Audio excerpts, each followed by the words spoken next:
po jako akawuwo. We had to plan abaana baffe balimo okuddirira.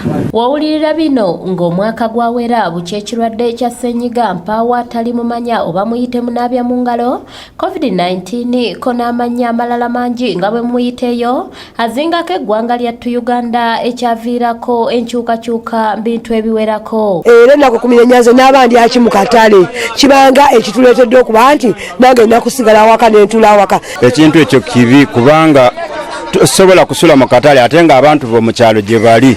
Nze nganze sisobola okikkiriza. Ekimu ku bitagenda kwerabirwa y'engeri ekisaawe ky'ebyenjigiriza gye kyakosebwamu oluvanyuma lw'okuggala amasomero gonna okuviira ddala matendekero aga waggulu okutuuka ku masomero agatandikirwako ng'emu ku nkola eyagendererwamu okutangira okusansaana kw'ekirwadde kino. Twawayo school fees twazimala ezo zaasaliddwamu.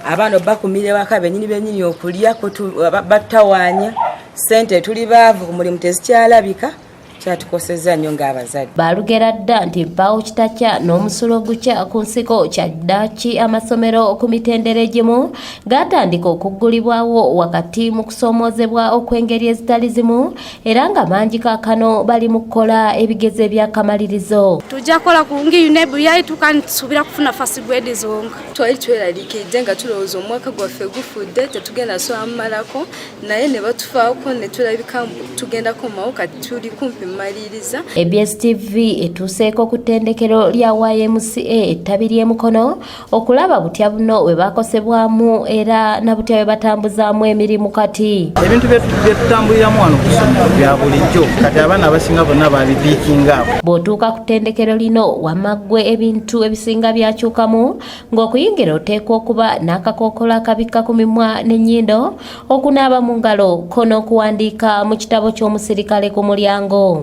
Abalala babivaako, abalala batandika emirimu gyabwe, abalala sente zaabula. Tutuukidde kakalabizo bagiyite ya feesi y'omukulu w'ettendekero lino muyite Principal Paul Omukasa Kasajja ng'olwo na buli kati akyalojja embeera COVID-19 gy'abayisizaamu nga mu kiseera kino eky'ebigezo bali mu katuubagiro okufaananako azina n'ow'enkufu okusobola okufuna ensimbi mu bazadde ko n'abayizi okusobola okutuula ebigezo.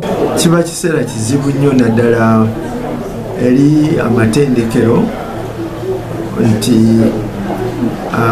abatesitesi UBTEB oba DIT eri bwe baba bateekateeka nga baweereza lisiti ez'ebintu ebyokugula baweereza nga baagala buli mwana abe ng'alina ekintu ekyo kye bateesiteese.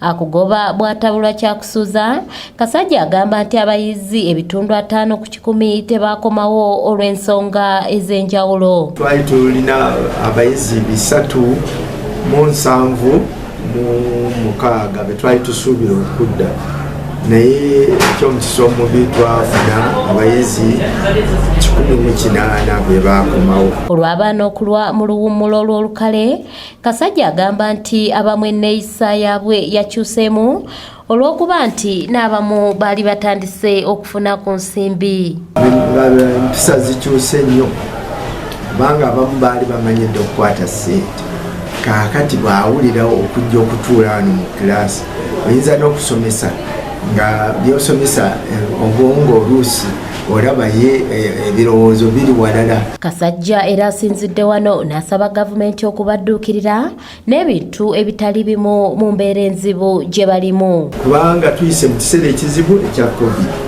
ate kati tukomyewo waliwo gavumenti bedduukiridde naye amasomero nga gano agaffe tegadduukiriddwa tulekeddwa nnyo emabega.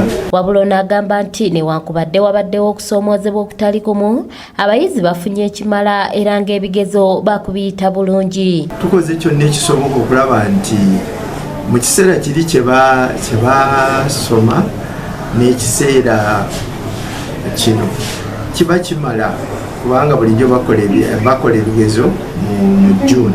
Twogeddeko n'abamu ku bayizi nga nabo balina bye batugambye era ne bakkaatiriza nga bannaabwe bangi bwe baafuna emirimu ko n'aba bafuna embuto olwo nno ne baloberwa okudda ku masomero. Abamu bakomyewo n'abaana abalala tebasobodde kumirawo ddala kompyuta egenda owulira simanyi baafuna bizibu bino abalala batandika okukola ne bagamba leka tugende mu maaso n'emirimu. Abamu ekyabayizi okufuna embuto bakitadde ku bazadde okuwaayo abaana baabwe babaweemu kye babawa olw'embeera gye baalimu ey'okusoberwa, era ng'ono asinzidde wano n'awa amagezi abaana b'obuwala abaafuna embuto okuddayo ku masomero basobole okumaliriza emisomo gyabwe olw'ebiseera byabwe ebitangaavu eby'omu maaso. Abazadde abamu bakitwala just for granted kabagenda bakole kibafumbire.